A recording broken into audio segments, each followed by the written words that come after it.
আপনারা কিন্তু নিজেরাই জানেন যে এখানে অনেক মিথ্যা কথা মানে বলা হয়েছে, যেটা আমি হয়তো কিছু বলতে পারিনি, হয়তো বলবো।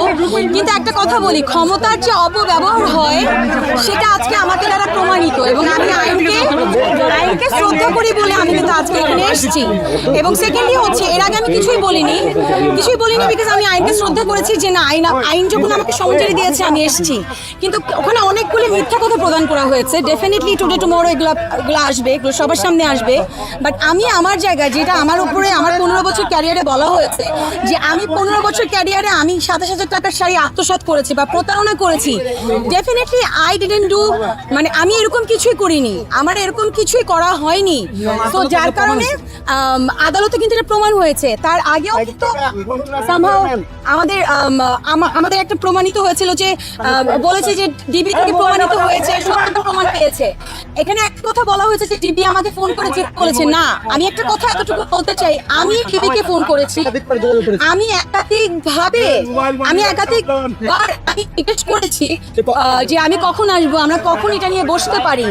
এবং আমি বলে লিগ্যাল নোটিশের পরে কোনো অ্যান্সার করিনি। আমার কাছে প্রমাণ আছে, আমি তাকে ফোন করেছি। এবং আমি বলতে চাই যে আমার নামে মামলা করেছে, আমি তাকে চিনি না। আমি চিনি হচ্ছে বিলকিস ওয়াজে ঝিনুক, তিনি একজন সম্মানিত আইনজীবী। তো সে যখন আমাকে বলেছে সে একজন আইনজীবী, সে আমার একজন বড় ফ্যান। তার কাছে আমি কোনো মানে একটা শ্যুটের জন্য আমি কোনো পেমেন্ট আবদার করিনি। আমি তাকে বলেছি যে আমি সম্মানের ক্ষেত্রে বলেছি, আপু আমি যখন পরবো শাড়িটা আমি আপনাকে ছবি দিব। সেও আমাকে বলেছে, এরকম একটা ভয়েসও আছে যে আপু আপনি যেই দিন করবেন শাড়িটা আমাকে ছবি দিয়েন।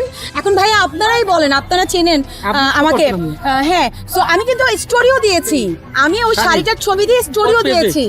কিন্তু আমার নেক্সট 5 মাসে শাড়িটা পরা হয়নি, বিকজ আপনারা সবাই জানেন আমি ফিল্মের শুটিং নিয়ে আমি অলমোস্ট 3 মাস আমি প্রিপারেশন নিয়ে ব্যস্ত ছিলাম।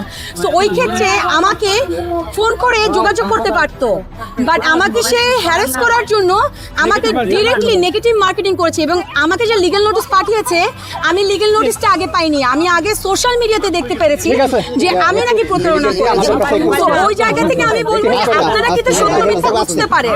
তো আমি আশা করছি এন্ড আই হোপ যে আপনারা সঠিক তথ্যটা তুলে ধরবেন, বিকজ টুডে টুমরো সত্য কখনো চাপা থাকে না। ডেফিনেটলি আদালত আমাকে ন্যায় বিচার দিয়েছে, এবং সামনে আদালতের প্রতি ডেফিনেটলি আমি অনেক কৃতজ্ঞ। এন্ড আদালতকে আমি সম্মান করি বলে আমি এখানে এসেছি বলে, এন্ড আই হোপ সামনেও আমি ন্যায় বিচার পাবো, সবাই ন্যায় বিচার পাবে, কোনো ভেদাভেদ নেই। Thank you so much.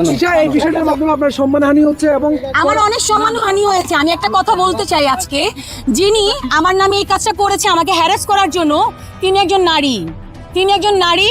তার স্বামীর ক্ষমতা দেখিয়ে আমার সাথে এটা করেছে, এবং সে আমাকে অনেক ধরনের হুমকিও দিয়েছে।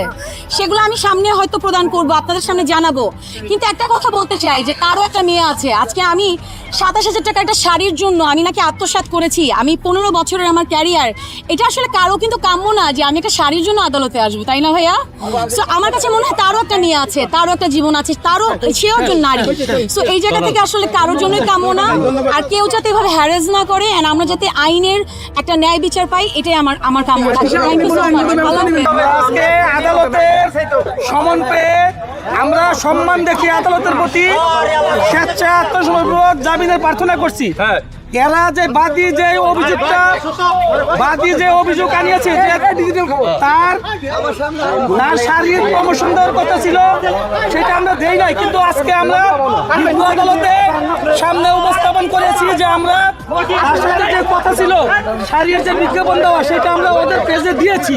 এটা সামনে তাদের বিজ্ঞাপনের সামনে উপস্থাপন করছি, এবং বিজ্ঞ আদালত সন্তুষ্ট হয়ে যে সব ডকুমেন্ট যাচাই করে যে দেখেছে যে আমরা ওই পেজে তাদের যে শাড়ি আপুনিয়া যে পেজে আমরা সেই প্রমোশনের জন্য যে কথা ছিল সেই কথা মোতাবেক আমরা করেছি, এবং সেই জন্য আদালত আমাদের জামিন মঞ্জুর করেছে।